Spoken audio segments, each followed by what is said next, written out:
Hong Kong চায়নার বিপক্ষে toss জিতে বোলিংয়ে দারুণ শুরু টাইগারদের। দ্বিতীয় ওভারেই প্রথম সফলতা এনে দেন পেসার তাসকিন আহমেদ। ওপেনার আংশুমান রথ আউট 5 বলে 4 রানে। বাবর হায়াতকে দ্রুত 12 বলে 14 রানে ফিরিয়ে দেন পেসার তানজিম হাসান সাকিব।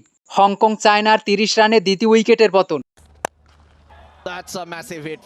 পাওয়ার প্লের 6 ওভার শেষে হংকংয়ের সংগ্রহ 2 উইকেটে 34 রান। টাইগার বোলারদের বোলিংয়ের সামনে রান নিতে বেশ বেগ পেতে হয় হংকং ব্যাটসম্যানদের। 10 ওভার শেষে হংকং চায়নার সংগ্রহ 2 উইকেটে 64 রান। 12 ওভারে টাইগারদের তৃতীয় সফলতা এনে দেন pacer Tanzim Hasan Sakib. Opener Jishan Ali out 34 বলে 30 রানে।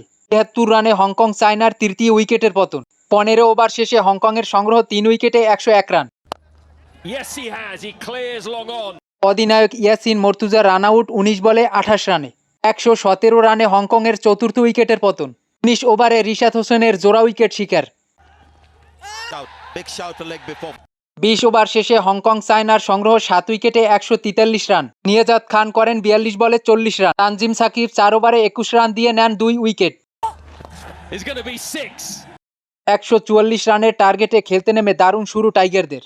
বাহাতি 2 ওপেনার পারভেজ হোসেন ইমন ও তানজিদ হাসান তামিম দুজনেই বেশ সাবলীল ব্যাট করে।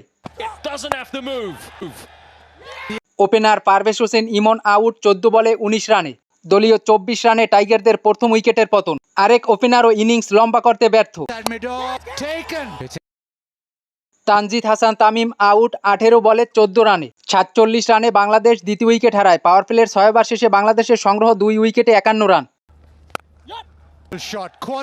তবে অধিনায়ক লিটন দাস তরুণ তাহিদ হৃদয়কে সাথে নিয়ে দলের হাল ধরেন। 10 ওভার শেষে বাংলাদেশের স্কোরবোর্ডে 2 উইকেটে 74 রান। বাকি 10 ওভারে টাইগারদের জয়ের জন্য দরকার 70 রান। লিটন দাস ও তাহিদ হৃদয়ের ব্যাটে দ্রুত রানের গতি বাড়ায় বাংলাদেশ। 13 ওভারে বাংলাদেশের স্কোরবোর্ডে তোলে 17 রান। 15 ওভার শেষে বাংলাদেশের সংগ্রহ 2 উইকেটে 122 রান। শেষ 30 বলে বাংলাদেশের জয়ের জন্য দরকার 22 রান। লিটন দাস 33 বলে অর্ধশত পূর্ণ করে।